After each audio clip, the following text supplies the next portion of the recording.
কলেজে। শরম লাগতেছে, আমি বলতে পারতেছি না। আমি যাচ্ছি, দেখেন আপনি। কি বললি তুই? হ্যাঁ, প্রতিনিধির পোলা লাগে ভালোবাসা করো? ভালোবাসা করলে আমার লয় করবি? আমি চেয়ারম্যানের পোলা, তুই কি বুঝাস না?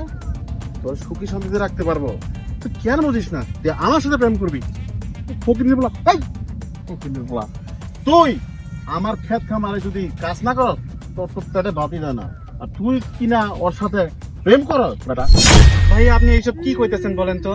আমি ঠিকই আপনার ক্ষেত খামারে কাজ করি, কিন্তু আমি তো এটা পরিশ্রম করে উপার্জন করি। আমি সেই পরিশ্রমের টাকা দিয়া ওটা ঠিকই চালাইতে পারবো। আর ওর লগে তো আমার বিয়া ঠিক হয়ে গেছে, আমরা দুইজন মিলে সংসার করবো। আর মাঝখানে আপনি কেন এসে এত কথা শুনাইতেছেন কন্ত? কি তোর এত বড় সাহস? সাবধান, আপনি কার গায়ে হাত তুলছেন?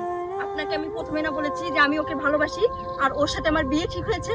তারপরেও আপনি ওকে মারতে যাচ্ছেন। আপনার